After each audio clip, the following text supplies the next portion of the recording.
Dios les bendiga, soy el pastor Gilberto Gutiérrez de la Iglesia Bautista Oret de México DF. Me da mucho gusto saludarlos en este domingo 5 de septiembre de 2021. Señales de vida es nuestra serie, estamos en el devocional número 9. Y desde ayer los devocionales se llaman Señal de vida hecha en casa. Esta es la segunda parte y nos estamos basando en Lucas 4, 38 al 44. Ayer comenzamos a estudiar una serie de milagros que el Señor realizó en una casa. No se trató de una reunión en la sinagoga ni de una reunión religiosa en el templo, tampoco fue una reunión masiva en la plaza. Se trató de una experiencia casera y familiar que creció hasta ser una experiencia comunitaria, porque el Señor realizó un primer milagro, el milagro en la casa de Pedro, sanó a su suegra, lo cual provocó que la gente de la comunidad trajera a sus enfermos y los sanó a todos. Y fueron muchos más los sanados, muchos más los milagros. Leamos el texto y aprendamos las importantes enseñanzas que tiene para nosotros. Les leo, dice así. Entonces Jesús se levantó y salió de la sinagoga y entró en la casa de Simón. La suegra de Simón tenía una gran fiebre y le rogaron por ella, e inclinándose hacia ella reprendió a la fiebre, y la fiebre la dejó, y levantándose ella al instante le servía. Al ponerse el sol, todos los que tenían enfermos de diversas enfermedades los traían a él, y él, poniendo las manos sobre cada uno de ellos, los sanaba. También salían demonios de muchas, perdón, de muchos, dando voces y diciendo, tú eres el Hijo de Dios, pero él los reprendía y no les dejaba hablar porque sabían que él era el Cristo. Cuando ya era de día, salió y se fue a un lugar desierto, y la gente le buscaba, y llegando a donde estaba, le detenían para que no se fuera de ellos. Pero él les dijo, es necesario que también a otras ciudades anuncie el evangelio del reino de Dios, porque para esto he venido, para esto he sido enviado. Y predicaba en las sinagogas de Galilea. Como ya dijimos, evangelio es una palabra que significa buena noticia. Así que hablar del evangelio del Señor es hablar de la mejor, la más grande, la más extraordinaria noticia para el ser humano. Por eso hemos llamado así a estos devocionales. Ayer aprendimos algo y le llamamos así a esta enseñanza, la buena noticia que se mete hasta la cocina. Y aquí la enseñanza de hoy, la buena noticia que te hace útil. Sigamos reflexionando en el milagro de la sanidad de la suegra de Pedro. Toda intervención divina en nuestra vida tiene la intención de hacernos útiles. No pierda de vista esto, esto va a venir en el examen. Toda intervención divina, me refiero, todo milagro que Dios realiza, todo portento que Dios realiza, toda señal que Él hace, tiene una intención de hacernos útiles. Entendamos una cosa, el Señor no hace milagros para que presumamos de ellos, ni para que menospreciemos a los que no los han experimentado. Respecto al problema de la salud de la suegra de Pedro, otros evangelistas solo dicen que tenía fiebre. Lucas dice que tenía una gran fiebre. ¿Por qué? No olvidemos, perdón, no olvidemos que Lucas es médico. En su idioma había tres palabras, en el idioma griego había tres palabras para este síntoma de la temperatura alta. Así que se conocían tres niveles de la fiebre. Vamos a decirlo en español, febrícula, fiebre y otro nivel que sería hipertermia maligna se llamaría el día de hoy. De acuerdo con sus términos médicos, no términos comunes, sino médicos, Lucas nos cuenta de ese problema con más conciencia. Es decir, Lucas nos habla del más alto nivel de temperatura alta que tenía la esposa la suegra de Pedro. Después de contarnos este nivel del problema, Lucas dice lo que otros evangelistas no nos dicen. Dice Lucas, reprendió la fiebre. Y ojo con esta interpretación. Esto da pie a que muchos malinterpretan el pasaje y crean que sus prácticas de magia y de esoterismo evangélico, y digo entre comillas evangélico, son correctas, pero usando un elemental principio de interpretación bíblico, porque la Biblia se interpreta y bajo ciertos principios que de ella misma emanan, y interpretarla bajo esos principios nos ayuda a entender que no es así. Podemos ver en los demás evangelios, en otros evangelios, en Mateo y Marcos, la, la traducción, la explicación de qué significa que reprendió la fiebre. Por ejemplo, en Mateo 18:15 dice, y tocó su mano, y la fiebre la dejó, y ella se levantó y le servía. Marcos 1:31 dice, entonces él se acercó y la tomó de la mano y la levantó, e inmediatamente le dejó la fiebre y ella le servía. En ningún lado dice que el Señor dijo, fiebre, te ordeno que te vayas de aquí, fiebre maligna, quién sabe qué. No, no dice en ningún lado. Así es que, ¿cómo se interpreta un pasaje? cuando no entendemos bien qué quiere decir, pues con los otros que están alrededor, como en este caso, los tres evangelistas, Mateo, Marcos y Lucas, narran el mismo milagro, pues podemos ver cómo lo dicen los otros, qué fue lo que pasó, y está muy clarísimo. Claro que a muchos les molesta que les arruinemos sus tradiciones en las que se exalta su heroicidad humana, la espiritualidad basada en espectáculo y la falsa piedad, pero hay que decirlo, hay que decir la verdad, disculpe usted. El Señor no hizo ningún ritual, no declaró, no habló con la fiebre, no hizo nada espectacular. Solo tocó a la mujer, tocó a la suegra de Pedro. Podemos incluso pensar que oró en silencio mientras la tocó, pero el asunto fue algo muy sencillo y elemental, sin cámaras de televisión para hacerse famoso o mostrar su gran poder, porque su presencia por sí sola, repito, déjeme decirlo esto muy claramente, porque su presencia por sí sola reprende todo mal. O sea, tener a Cristo en el corazón es tener al que reprende todas las cosas malas que están a su alrededor. Así que cuando usted y yo estamos frente a circunstancias similares, todo lo que tenemos que hacer es reconocer su presencia y hablar con Él. No tenemos que inventar frases célebres, conjuros o hacer teatro. ¿Para qué? Si eso no es lo que dice el Señor. Cuando tengamos situaciones difíciles, ¿qué hay que hacer?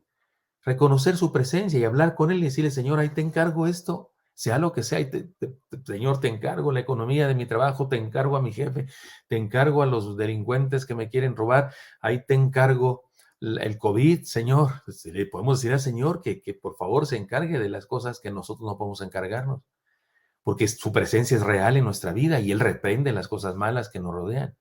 Él puede hacer milagros y no nuestra palabrería, no nuestras declaraciones. Él puede hacer milagros, el poder está en Él, no en nosotros. Sigamos adelante entonces con la idea central. Miren, Él nos bendice para que seamos bendición a otros. Podemos decir que la suegra de Pedro no tuvo tiempo para convalecencia. Se notó eso, ¿no? ¿Vio eso? ¿Notó eso usted en la lectura? No tuvo tiempo para que la convalecencia. En cuanto sanó, comenzó a servir.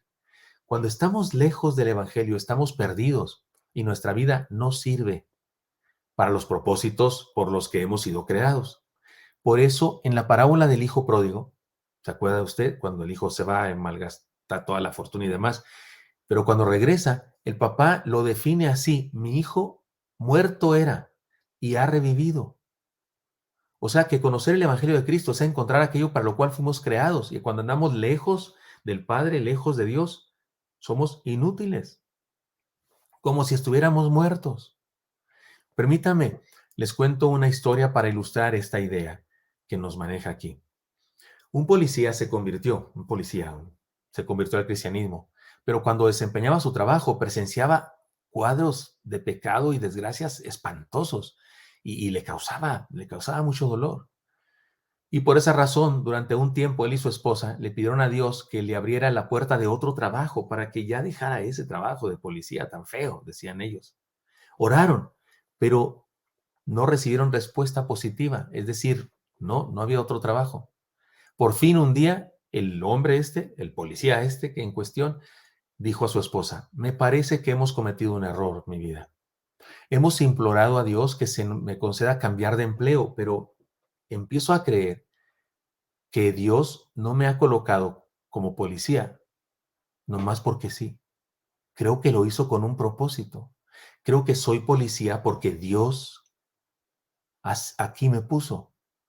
Ahora voy a pedirle que me ayude a servir donde estoy. No que me quite de aquí, sino que me ayude a servir donde estoy.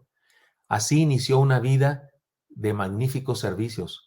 Su influencia sobre los demás fue tal que de policía creció hasta ser nombrado director de detectives. E incluso fue el instrumento de Dios que Dios usó para que se convirtieran no solo otros policías, sino incluso algunos criminales de altura, pues, de los muy criminales. Dios, hermanos míos, nos ha puesto a usted y a mí donde estamos ahora, porque sabe que ahí es donde podemos rendir el mejor servicio. Así es que pues, sí podemos, por supuesto, cambiar y pedirle a Dios que nos ayude a ir a un lugar. Sí, por supuesto, pero debemos considerar antes de pedirle eso, si no es que aquí nos quiere. Porque si aquí nos quiere, hace milagros en nuestra vida para servir. Así que dejemos que el Evangelio del Señor nos haga útiles en esta vida. La suegra de Pedro ahí estaba, postrada. la sana el Señor y al instante comienza a hacer sus labores que en aquella época, perdónenme feministas si se molestan, que en aquella época eran en las actividades propias de una mujer. Y por cierto, que a las mujeres les gustaba hacer esas responsabilidades, no las consideraban cualquier cosa, no decían, ay, yo nomás es ama de casa, nomás, no, le consideraban de mucho valor, sentían honor, honra por ser lo que eran. Y la suegra de Pedro se levanta al instante, sin convalecencia, y comienza a servirles, comienza a hacer lo que hace una matriarca, lo que hace una mujer, la que es la mejor cocinera de la casa, y a preparar sus platillos y qué sé yo, a servirles. Porque todo milagro, por un lado, honra al Señor, no a los hombres, pero también todo milagro del Señor en nuestra vida nos perfecciona, nos capacita y nos insta a servir como a esta mujer. Todo milagro del Señor es una señal de vida, como hemos llamado esta serie de sermones. Algo nos enseña al respecto de su amor, nos enseña al respecto de sus planes y sus propósitos para nuestra vida y también nos desafía, un milagro en nuestra vida también nos desafía a cumplir con una misión. Experimentemos sus señales de vida y seamos gente útil en sus manos. Cada vez que hace Dios un milagro en nuestra vida, nos enseña cosas. Cuando yo tenía, no sé exactamente qué edad, tal vez unos 4 años, casi me asfixio con un dulce. Yo no lo recuerdo, solo recuerdo a mi padre que contaba esa historia. Y cuando regresó conmigo en los brazos, todo el mundo en el barrio y mi madre pensaban que yo estaba muerto ya, pero cuando regresa mi padre en los brazos, todos, estaba vivo yo y mi madre contenta. Pero mi padre siempre que contaba esa historia decía, para algo quiere Dios a este chamaco. Eso decía mi padre. No era cristiano, ni profeta, ni hijo de profeta, pero estaba profetizando algo, ¿no? Para algo quería Dios a este chamaco. Hace algunos años, cuando yo tenía por ahí 41 años, 42, tuve un infarto y tuve problemas severos con mi corazón y decían que estaban mis arterias coronarias tapadas. Y estuve hospitalizado durante 4 meses, me parece, no pude predicar.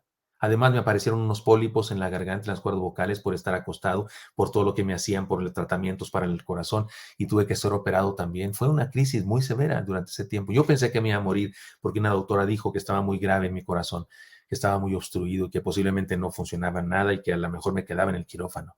Me regañó porque me levanté un día y dijo eso delante de mi esposa y de mí. Mi esposa rompió a llorar por la noticia que ella daba. Pero no morí. Dios me dio una prórroga y sigo vivo. Y recientemente estuve enfermo de COVID. Serio, seriamente enfermo. Fui a dar al hospital.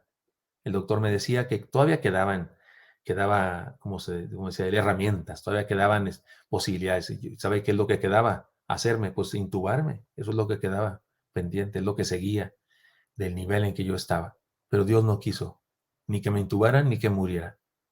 En esta ocasión yo sí pensaba que iba a morir y me estaba preparando, pero Dios no quiso. Dios me dio un pilón de vida, me dio una prórroga. Me queda clarísimo, me queda clarísimo que quería enseñarme cosas. Y entre las cosas que quería enseñarme y que ya aprendí, había una muy importante, que le sirva. Él te perfecciona, Él hace milagros en tu vida y en la mía para que sirvamos, para que seamos útiles. Señor Santo, pongo en tus manos a mis hermanos y mis hermanas y te pido que sigas haciendo milagros en nuestras vidas. Y te pido un milagro muy especial, Señor, líbranos del COVID. Bendice a mis hermanos y mis hermanas enfermos y que sanen pronto y bendice a los que están atribulados, tristes, ansiosos, deprimidos. Bendice a los niños que van a la escuela, a las maestras, a los doctores. Por favor, bendice a tu pueblo. Te lo pedimos en Cristo Jesús. Amén. Espero que esto sea útil para usted y me encantaría encontrarle el día de mañana. Hasta pronto.